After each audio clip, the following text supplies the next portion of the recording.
আজ বানাবো ইলিশের কলা পাতুরি। ইলিশ পাতুরি তো অনেক খেয়েছেন, একবার এইভাবে বানিয়ে দেখুন।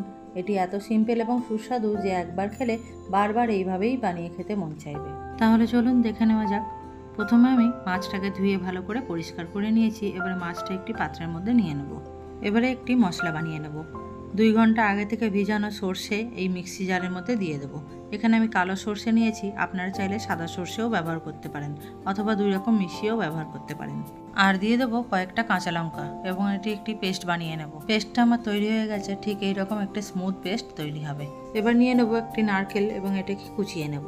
নারকেলটা কুচানোর সময় বাইরের যে কালো অংশটা বাদ দিয়ে দেবো আমরা। এই কালো অংশটা বাদ না দিলে পেস্টের কালারটা চেঞ্জ হয়ে যাবে, দেখতেও বাজে লাগবে। আর এর বদলে আপনারা নারকেল কুড়িয়েও দিতে পারেন। এই নারকেলটাকে আমরা মিক্সি জারের মধ্যে দেবো, তাই এটিকে ছোট ছোট করে কুচিয়ে নেব। এবার এই কুচানো নারকেলটি আমরা মিক্সি জারের মধ্যে দিয়ে দেবো এবং একটি স্মুথ পেস্ট বানিয়ে নেব। নারকেল দিয়েও পেস্টটি আমার বানানো হয়ে গিয়েছে, গাঢ় একটি পেস্ট তৈরি হয়েছে দেখুন। আপনারাও চেষ্টা করবেন যত পারেন কম জল ব্যবহার করে পেস্টটি বানানো। এবার যে পেস্টটা আমরা তৈরি করেছি সেটা মাছের মধ্যে দিয়ে দেবো। আর দিয়ে দেবো টক দই, স্বাদ মতো নুন, খুব সামান্য হলুদ গুঁড়ো এবং দেব কাঁচা সর্ষের তেল।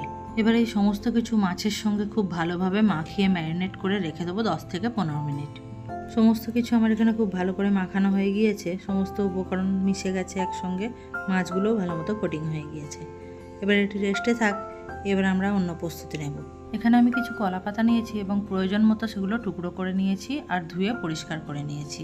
কলা পাতাটা দিয়ে আমরা মাছটাকে মুড়বো, কিন্তু কলা পাতা একটু ভাঁজ হলেই ভেঙে যায়, তাই আমরা এগুলোকে একটু সেঁকে নেব, নরম করে নেব। তাহলে আর মাছটা দিয়ে মোড়ার সময় কলা পাতাটা ভেঙে যাবে না, মশলাও বেরিয়ে যাবে না। কলা পাতাগুলো আমার এখানে সব সেঁকা হয়ে গিয়েছে। এবারে একটি করে কলা পাতা নেব আর তার মধ্যে মাছ একটি করে দেব এবং একটু মশলা দিয়ে খুব ভালোভাবে মুড়ে নেব।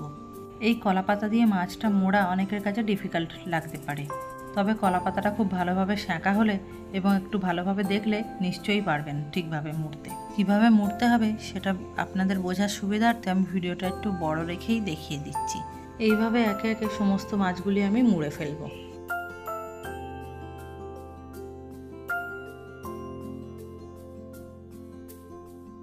মাছগুলি আমার মোড়া কমপ্লিট। এবার গ্যাসে একটি তাওয়া বসিয়ে তার মধ্যে অল্প সামান্য একটু তেল লাগিয়ে দেব এবং তাওয়াটি গরম হলে গ্যাসের ফ্লেম লো করে দিয়ে তার মধ্যে মাছের মোড়কগুলি দিয়ে দেব এবং চাপা দিয়ে রাখবো 5 মিনিট। এইভাবে লো ফ্লেমে 5 মিনিট থাকার পর ঢাকাটি সরিয়ে মাছগুলি একবার উল্টিয়ে দেব। মাছগুলি সব উল্টানো হয়ে গেলে আরও একবার 5 মিনিটের জন্য ঢাকা দিয়ে দেব। আরও 5 মিনিট পর ঢাকাটি সরিয়ে দেবো এবং মাছগুলি আবারও উল্টে দেব এবং মাছগুলি আরও 2 মিনিটের জন্য রেখে দেবো এইভাবে তাওয়াতে। এবারে আর আমরা ঢাকা দেব না।